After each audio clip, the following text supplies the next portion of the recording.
حدوث کو اس کی ذات میں کوئی دخل نہیں، وہ واجب الوجود ہے اور وہ قدیم بالذات ہے، اس کی ذات بھی قدیم، اس کی حیات بھی قدیم، جو اس کی صفت ہے، اس کا علم بھی قدیم، اس کا ارادہ بھی قدیم، اس کی قدرت بھی قدیم، اس کی صنعت بھی قدیم، اس کی بصارت بھی قدیم، اس کا کلام بھی قدیم، وہ قدیم، اللہ تبارک و تعالیٰ کی ذات قدیم اور اس کے تمام صفات قدیم، کوئی ایک صفت ایسی نہیں اس کی جسے حادث کہا جا سکتا،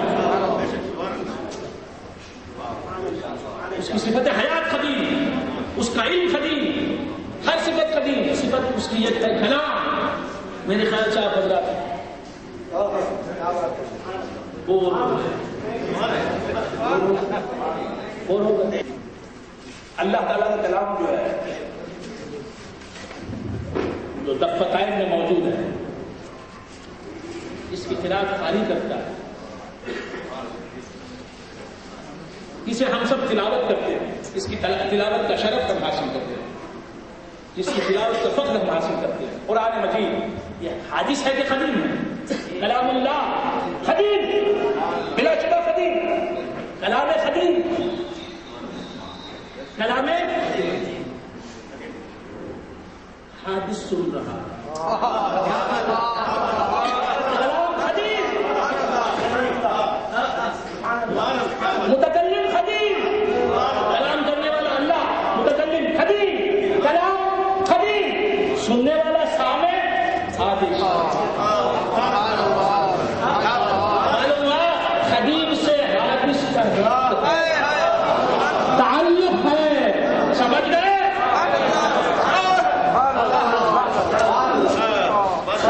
قدیم رہتے ہوئے حادث کے ساتھ ہے، سمجھ گئے؟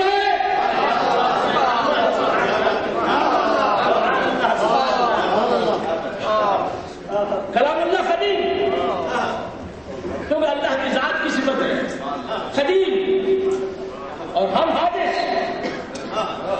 لیکن ہم پڑھتے ہیں کلام اللہ، حادث کے لب و دندان سے نکلتا ہے قدیم،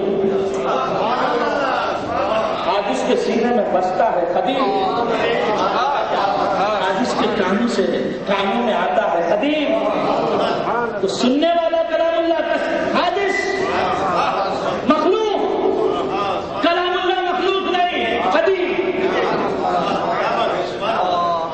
پڑھنے والا کلام اللہ کا حادث مخلوق اور کلام اللہ نہ حادث کا مخلوق،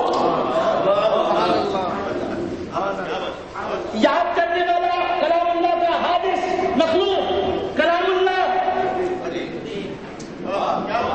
قدیم، حادث کے سینے کے اندر قدیم پڑھتا ہے، حادث تو حادث کی آنکھوں کے اندر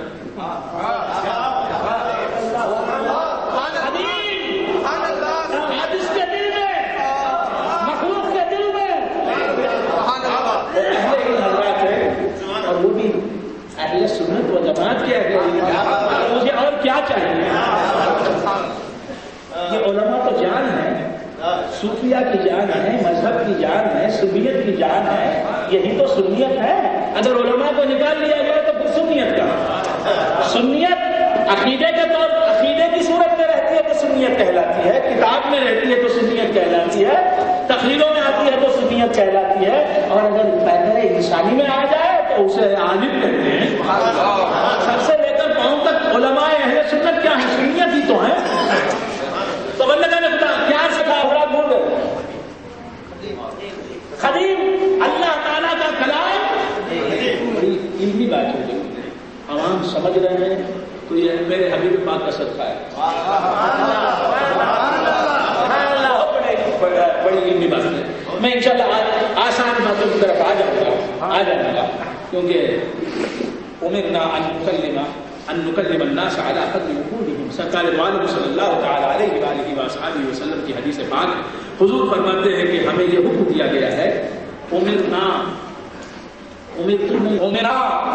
اپنی امت کے ساتھ فرمانے، ہم کو یہ حکم دیا گیا ہے، ہم کو امرنا ان نکلم الناس على قدر عقولهم، لوگوں کی ذہنی سطح کو ملحوظ خاطر رکھتے ہوئے لوگوں کی سمجھ، لوگوں کی کا مبلغ علم، لوگوں کی عقل کی رسائی کو دیکھتے ہوئے تقریر کرنی چاہیے. أمرنا أن نكلم الناس على قدر عقولهم. Talk to the people according to their intellectual power. لوگوں کی سمجھ کے مطابق بات کرو. یہی حکمت ہے، حکمت اسلامیہ. تو عرض کر رہا تھا ایک جملہ جو آج کرنا تھا کر کے میں آگے بولوں گا. علمی نقطہ ہے کہ قرآن کلام اللہ، اللہ کی صفت ذاتی ہے. اللہ بھی قدیم، قرآن بھی قدیم، لیکن قدیم حادث کے کانوں سے ٹکراتا ہے.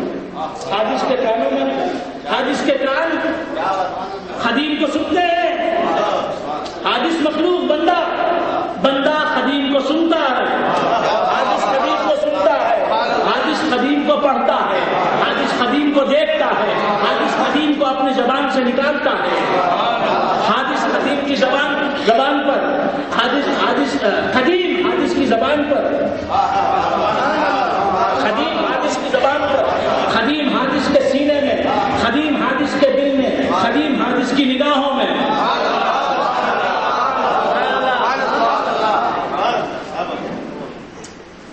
بات سمجھ میں آ رہی؟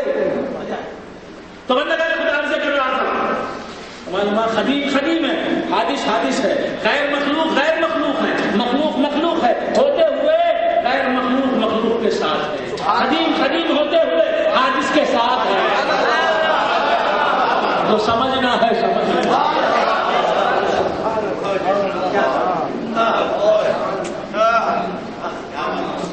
تو بندہ خدا عرض کر رہا تھا جو قدیم ہے حادث کے ساتھ ہے نہیں ہے.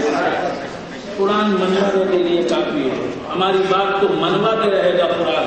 کلام اللہ قدیم. میں حادث، میں اسے پڑھ رہا ہوں، میں اسے دیکھ رہا ہوں، میں اسے سینے میں رکھتا ہوں، میں اسے دل میں رکھتا ہوں. وہ میری یادوں میں ہے، وہ میری نمازوں میں ہے، وہ میری سانسوں میں ہے.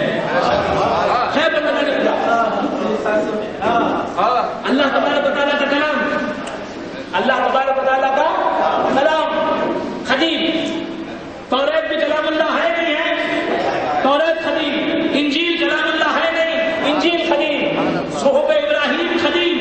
اللہ کی جتنی کتابیں ہیں، اللہ نے جتنی کتابیں بھی نازل کی ہیں، وہ سب کتابیں وہ اللہ کا کلام ہے اور سب قدیم ہیں.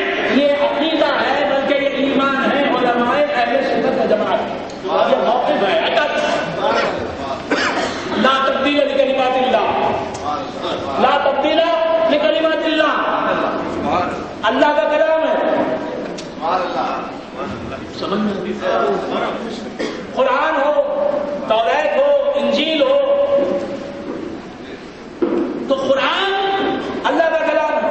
قرآن کے جو معانی ہیں، جو مفاہیم ہیں، جو مضامین ہیں، قرآن کے جو معانی ہیں، جو مضمرات ہیں، جو مفاہیم ہیں، یہ بھی اللہ کی طرف سے. قرآن کے جو الفاظ ہیں، قرآن کی جو ترتیب ہے، کوئی بھی سمجھ نہیں ہے. عربی زبان میں ہے قرآن، عربی زبان میں ہے قرآن. قرآن کی جو زبان ہے، قرآن کا جو لب و لہجہ ہے، قرآن کا جو اسلوب ہے، قرآن کے جو الفاظ ہیں، یہ کس کی طرف سے؟ معانی بھی اللہ کی طرف سے، الفاظ بھی اللہ کی طرف سے، مضمون بھی اللہ کی طرف سے، عبارت بھی اللہ کی طرف سے. ایسا بھی اللہ کر سکتا تھا کہ مفاہیم حضور کو بول دیتا کہ یہ باتیں ہیں میرے بندوں تک پہنچا دو، الفاظ تمہارے اپنے لفظوں میں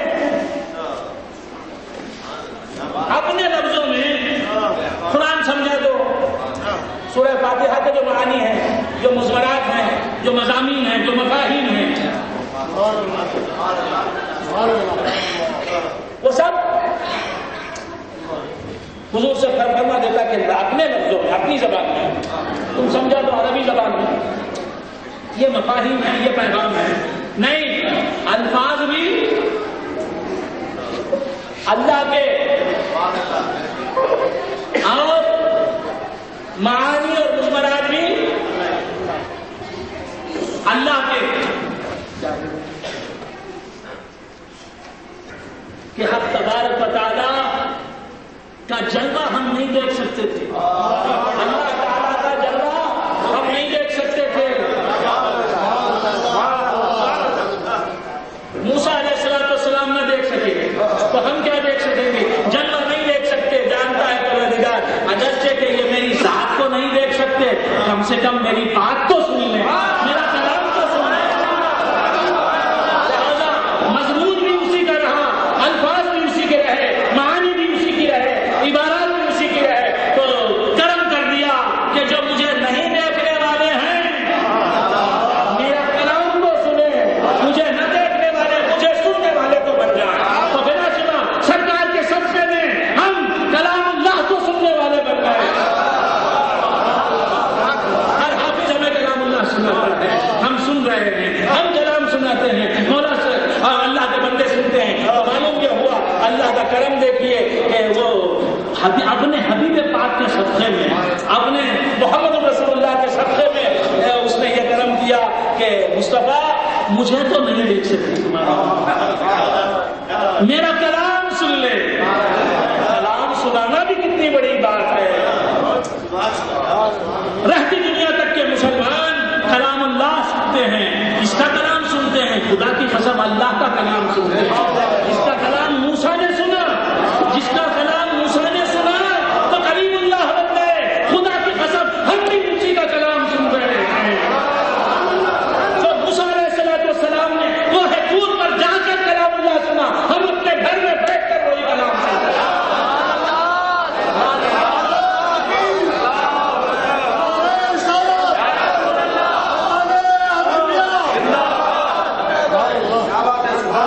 یہ صدقہ ہے میرے آقا جناب محمد رسول اللہ. اور موسیٰ علیہ السلام کی شان کیا ہے؟ اللہ تبارک و تعالیٰ ان کو کلام دیتا ہے تو کس انداز میں دیتا ہے؟ فرماتا ہے کہ موسیٰ وَإِذْ وَعَدْنَا مُوسَىٰ 40 لَيْلَةً. تو موسیٰ پہلے ہمارے پاس 40 راتیں گزار. بیوی کو چھوڑو، بچوں کو چھوڑو، امت کو چھوڑو، ماحول کو چھوڑو، دنیا کو چھوڑو، دنیا والوں کو چھوڑو،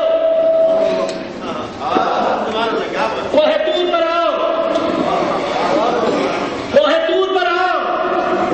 آنے کے بعد بھی 1 دن نہیں، 2 دن نہیں، 3 دن نہیں، 40 دن تمہیں گزارنے پڑیں گے. 40 دن جب گزر جائیں گے تو ہم کلام دیں گے اپنا. تو موسیٰ علیہ السلام اپنی قوم کو چھوڑ کر، اپنی امت کو چھوڑ کر، اپنی برادری کو چھوڑ کر، اپنے مرتبہ کو چھوڑ کے کوہ طور کی بلندیوں پر پہنچے. کوہ طور کی بلندیوں پر پہنچے. کون پہنچے؟ موسیٰ علیہ السلام پہنچے. اللہ نے 40 دن تک اپنے پاس رکھا. 40 دن تک کہاں رکھا؟ کوہ طور پر. حضور کے ساتھ یہ سلوک نہیں کیا. کوہ طور پر 40 دن رہتے ہیں موسیٰ علیہ السلام. کتنے دن؟ 40 دن. حضور کسی مقام کسی پہاڑ پر جا کے 40 دن رہے؟ کیوں نہیں رہے؟